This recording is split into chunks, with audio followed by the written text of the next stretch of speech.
अब इस क्वेश्चन में कह रहा है कि 2 एम्पियर की स्टेडी करंट का मतलब है कांस्टेंट, चेंज नहीं हो रही है, ठीक है।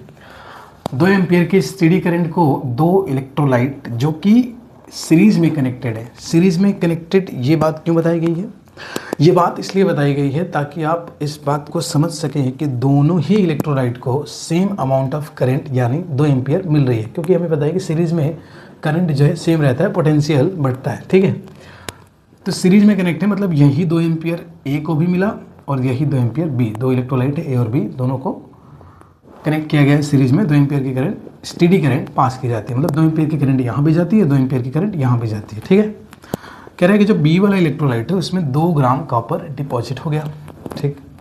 अब कह रहा है कि अगर बी में 2 ग्राम कॉपर डिपॉजिट हो गया तो आपको 2 बातें बतानी है। पहला कि जो करंट वो कितने टाइम के लिए फ्लो कराया गया होगा, और दूसरा और इतने टाइम में यहाँ पर जिंक कितना डिपॉजिट हुआ होगा। तो बात को समझिए थोड़ा, करंट को अगर हम कुछ पर्टिकुलर टाइम के लिए अगर फ्लो कराएंगे तो करंट इनटू टाइम मिलकर एक पर्टिकुलर चार्ज बनेगा, उसी चार्ज की वजह से ये जो है कॉपर डिपॉजिट हुआ होगा और यही सेम अमाउंट ऑफ चार्ज यहाँ मिला होगा। तो सबसे पहले हम चेक कर लेते हैं कि यहाँ से 2 ग्राम कॉपर जो डिपॉजिट हो रहा है वो कितने चार्ज से डिपॉजिट होगा। तो हम कहेंगे कि कॉपर जो डिपॉजिट होता है उसका इक्वेशन होता है Cu2 plus 2 electron gives Cu। सारी कहानी 1 मोल है, तो हम कह सकते हैं कि 1 मोल Cu2 को डिपॉजिट करने के लिए 2 मोल इलेक्ट्रॉन की ज़रूरत पड़ने वाली है। तो कह सकते हैं कि अगर 1 मोल Cu रहा होता तो चार्ज कितना रहा होता, 2 मोल इलेक्ट्रॉन के चार्ज के बराबर रहा होता। 1 मोल Cu का मतलब कितना होता है, 63 ग्राम Cu को डिपॉजिट करने के लिए कितने चार्ज की ज़रूरत पड़ेगी, 2 फैरेड की। तो 1 ग्राम Cu को डिपॉजिट करने के लिए कितने चार्ज की ज़रूरत पड़ेगी, 2/63 फैरेड की। 2 ग्राम डिपॉजिट करने के लिए कितने की ज़रूरत पड़ेगी, 2 का मल्टीप्लाई कर दे रहे हैं, 4F/63। इसका मतलब 2 ग्राम कॉपर अगर डिपॉजिट हुआ है तो इतना चार्ज फ्लो हुआ होगा। सर इतना चार्ज फ्लो हुआ होगा तो कितने टाइम के लिए ये करंट फ्लो होगा कि इतना चार्ज आ जाएगा। तो ये हमें क्या मिला है, ये चार्ज मिला है, ये Q मिला है। अब हम फॉर्मूला लगा देंगे Q = IT। Q की वैल्यू कितनी है, 4F/63 I कितना है, 2T। यहाँ से टाइम कितना मिल जाएगा, 2 से 2 कट जाएगा, 2F/63 सेकेंड। अब हमें टाइम पता चल गया। अभी हम इसको सॉल्व कर लेंगे, F की वैल्यू 96500 रख के वो सॉल्व कर लेंगे हम, ठीक है। अभी आप कहेंगे तो अभी इसको हम सॉल्व करके बता देंगे कितना आ रहा है।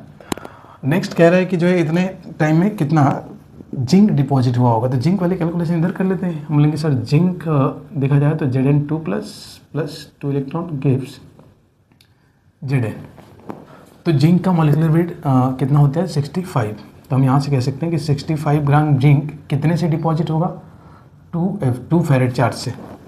इसको उल्टे से बोलते हैं सर, 2 फैरेड चार्ज से कितना जिंक डिपॉजिट होगा, 65 ग्राम।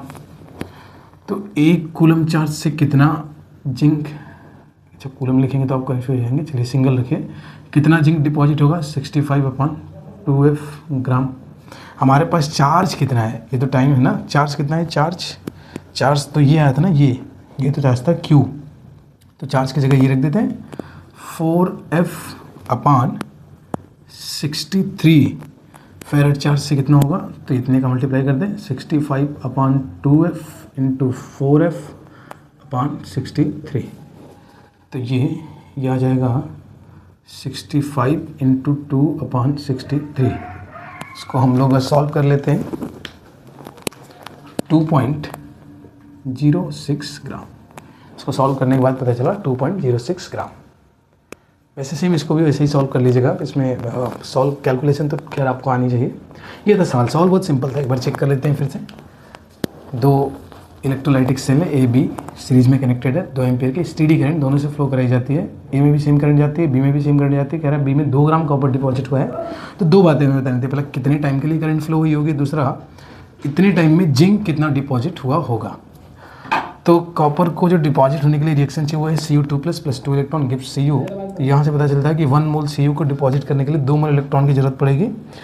इससे पता चलता है कि 63 ग्राम कॉपर 2 फैरेड चार्ज से डिपॉजिट हो जाएगा। तो 1 ग्राम 2f/63 से, तो 2 ग्राम कितने से होगा 4f/63 से, ये हमें चार्ज पता चल गया। चार्ज से हमने टाइम निकाल दिया और सेम चार्ज की वैल्यू यहाँ रख के अमाउंट ऑफ जिंक जो यहाँ पे डिपॉजिट हुआ ये भी निकाल लिया। बहुत सिंपल सवाल था, ठीक है। Thank you.